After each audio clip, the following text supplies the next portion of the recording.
Welcome, nice to see you. Thank you. So you've got a lot of explaining to do. Yes. I feel like I always feel I should interview like that character Peter Cook does, you know. What is all this prancing about a stage and trappings and all of that? But you don't have the trappings that you've had in the past. You're a little more conventional. Yeah, at this moment. What happened? We did the Diamond Dogs tour and took it from New York to Los Angeles. Uh-huh. And I felt that that was enough, really, rather than come back with the same thing. I wanted to give myself an opportunity just to work with the band. Yeah. So a lot of the glitter is gone that we associate with you, and you've got an entirely new person now. No, you haven't.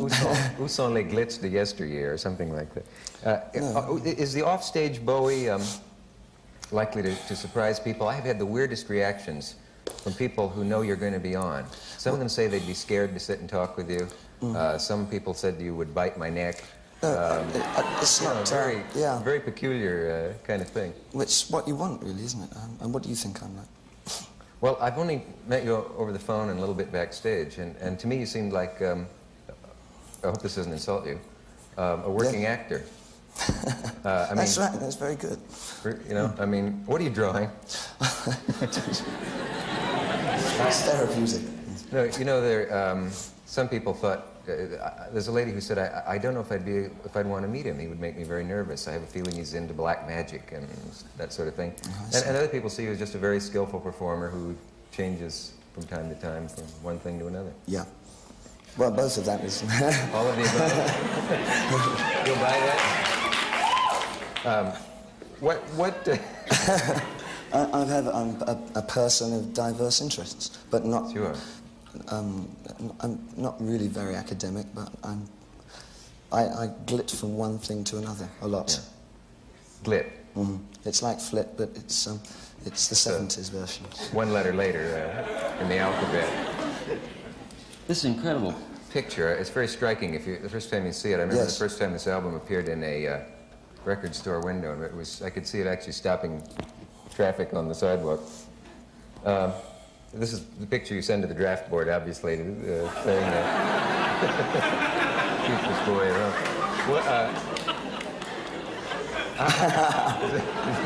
I've only just got that. I didn't know I was in going to English. say that. How did that come about? That whole idea and that very painting. Let me see.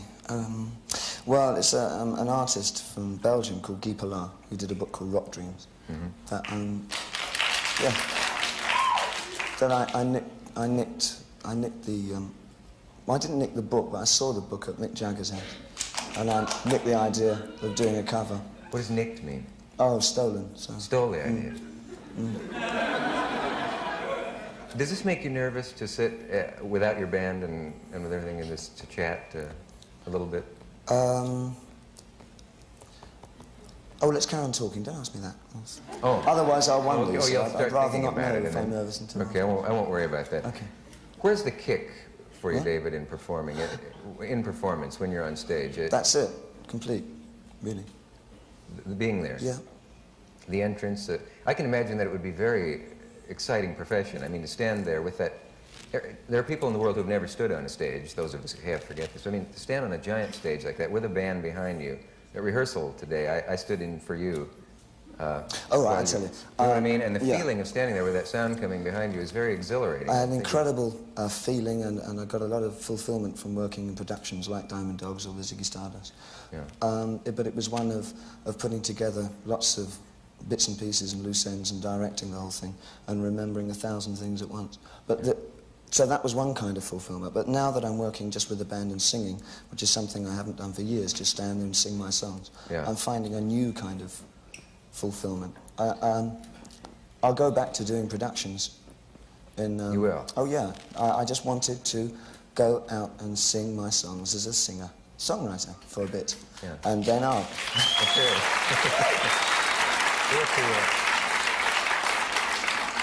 We have to take a break right now for a message, but we'll be back.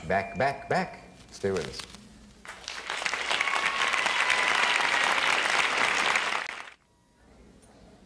David, what kind of student were you in school? As I say, not very academic. I suppose I was considered arty. Arty? Yeah. But did you go through college or to college? Or? Oh, yeah, I went to a technical college near London that had an art course for people from 12 upwards who couldn't do anything else much, like maths or physics or something. Yeah. So I took art. Art. You know that Jagger studied economics. Yes. And I mentioned that once when he was on, and some of his fans were disappointed to hear that. And he was at the London School of Economics. Yes. And it ties into something you said in an interview you did with William Burroughs, which I thought was interesting, if it's in fact true. Oh, don't believe it. Well, everything ties in with something else you said, which is don't ask me any questions because I'll say something different every time. But taking a chance here, taking a stab in the light, you said that the lives of the rock stars are really not as strange as the lives of the fans, and that the fans actually, it's an interesting point, that the fans sort of envy the stars, but in effect, the stars live more conventional lives and envy the fans. And it strikes me as odd, the idea that, you know, fans are out shoving, I don't know, nutmeg under their cuticles or something and trying to be really freaky. And you and Jagger are sitting around discussing economics before the Anschluss in the Benelux nations or something. Am I exaggerating? No, he speaks economics and I don't understand him. But is this in fact true? That what is your private life like without being too personal? Oh yeah, do. Thank you. All right. Easy. Yeah. And I sorted out what I wanted to wear and what I wanted to do. But later on, when things became slightly cocooned... Slightly what? Cocooned. Oh. I was kind of, you know, in there somewhere. Yeah. I found that I was seeing what everybody else was wearing when they used to come to the shows, and I thought, oh, I'm kind of out of it a bit. So it ends up that I kind of get influenced by people who come to see me. I mean, canes, you see. I mean, I saw a person with a cane once, of course. But then, like, somebody started bringing them to the gigs, and I really liked them, so I started using one. So it wasn't me, it was them. You've been influenced by your audience and your style. Yeah, I think you are a lot. How do you dream up your latest manifestation? You know what I mean? Which one particularly? In any case. Do you sit at a sketch pad? Do you work from your own dreams? Do you have visions? Like travel. I mean, I'm in a very lucky position of not wanting to fly, so I take a ship or a train or something. You won't fly? No. I read you took the Trans-Siberian Railway somewhere. Yeah, that's one of the things that... Yeah, it was right through Russia, from Nahodka through to Moscow. And from Moscow, Warsaw, East Berlin, got chucked off there, threatened to send back to Moscow. Why won't you fly? It scares me. I'm just... Afraid the plane will come down when it isn't supposed to. I don't like the feeling of going up at that speed. It always feels like something running very fast and then like going to the edge of a cliff and then jumping and opening to get to the other side. I like that though. Well, it should be like if it's like just goes like that. Yeah. Like us also. Why do rock stars tend to have premonitions of doom? It seems to be a theme in their work and in their life. Oh, because they're pretty nutty to be doing it in the first place, isn't it? Is that what it is? Yeah. You know, got a very tangled minds, very messed up people. Do you ever try to picture yourself at 60? So, somebody said the idea of a reunion of the Beatles in their 70s, they come tottering out onto the stage. Someone holds a guitar up in front of them while they pluck it, or their 80s, let's say. This is a rather personal question. Is that your real hair color? Of course it isn't. I've never said it. No. I know the answer to that. I'm a blonde. When you walk around New York and a hard hat says, "Hey, sweetheart," you know, I drive around New York. Witty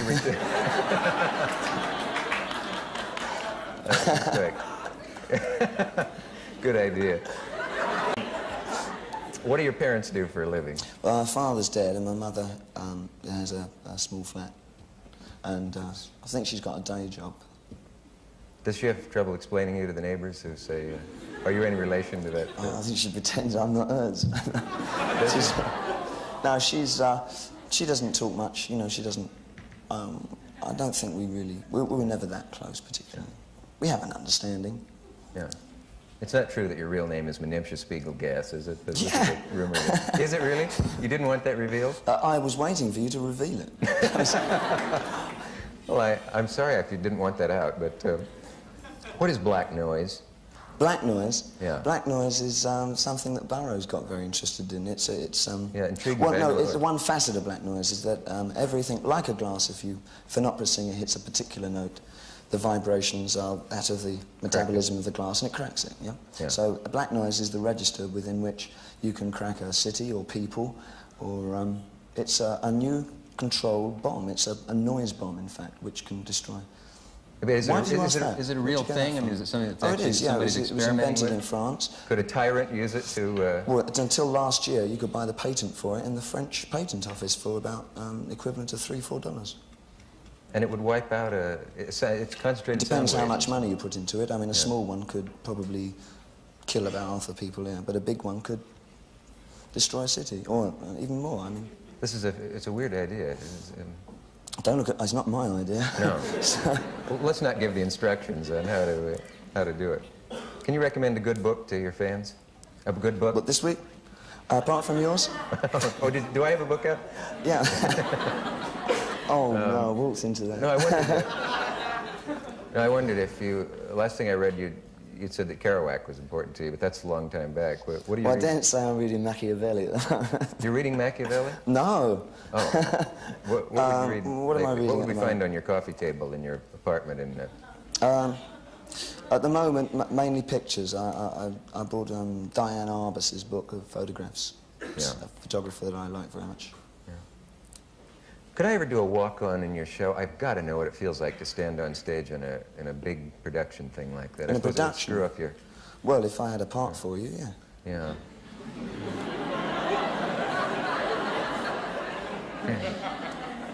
Maybe if I were to bring out a cup of tea and a good book.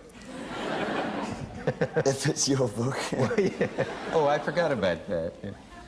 Yeah. You do mine. Don't ask me about my book. You have a book. Well, It's funnily coming. enough... A book coming. Don't you? Yes, I'm writing a novel. You are? Yeah, based on the Trans-Siberian Express. Oh, really? Mm-hmm. That's it. Now you can ask me the next one. I'm glad to know that. How do you say your wife's name? I've seen it printed Angels and Angela. Which is the typo? Angela. Angie. Her real name is Angela. Just Angela. Yeah. Is she a model? Is she what? A model or an actress? Or I No, always saw she one was, very attractive picture of her. No, she was an intellectual that went to school in Switzerland and has a vast capacity for knowledge and runs around, does theses on everything. Yeah. And how do you say your son's name? Zoe. Your son's name is Zoe Bowie. Yeah. Is it true that Frank Zappa has a child named Moon Unit? Yes. Can you imagine? Growing up, kids in a tough neighborhood, hey, Moon Unit! Do we have a message? We will take a break here and we'll be right back.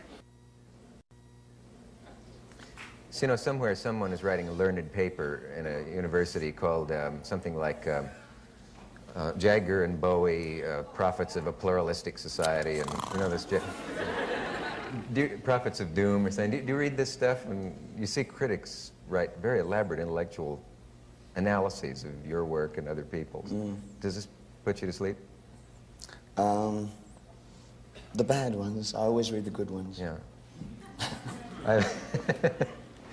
Do you want to be understood? You know what I mean? Ziggy Stardust Absolutely was nothing to understand. I mean, was concerned with famine in the world and so on, and prophecies of the world running out of food and stuff like I'm that. a storyteller and a story writer, and I decided that I preferred to enact a lot of the material I was writing rather than perform it as myself. At this moment, I'm performing as myself, but I will continue in the future after I've done what I wish to do at the moment, return back to writing stories, and I will enact them again, and I don't care what anybody says. I like doing it, and it's what I shall continue to do. Well, I'm not stopping you. No, you know, it's not, and nothing that I do is on any kind of intellectual slant. You got no mission. No, it's just... Yeah. Oh. Can you do anything about their ripping London apart? I've been there about 7 times. We were talking about this the other night, and you told me the appalling news that they've torn down Whistler's house, the artist. From what I've heard, the Is Peacock Buckingham Palace a McDonald's stand yet? I can't believe that what they're doing. You have a lot of influence. Not since I bought it. I was going to say, you have influence and money. Can't you No, have you some other can't. artists No do one has something? any influence. I mean, everything's been sectioned off into separate pieces of property, and no doubt now that the socialist government has nationalised, or is going to nationalise, ground, more of it will come down. And Don't you think it's awful? I don't know. I haven't made any decision on it because I know a lot of families that need houses. As much as I like a lot of the architecture, you know, I don't know. I can't generally. Oh, don't ask me about politics. And I mean, what do I know? I'm a Did I say rock singer. politics? But that's what it will become, you see, because I mean, it's all politics. Let's see. Motivation of finance, you know, it's politics, isn't it? Well, why don't we take a break? We'll be right back. And thank you for coming. It's been a pleasure. Thank you very much.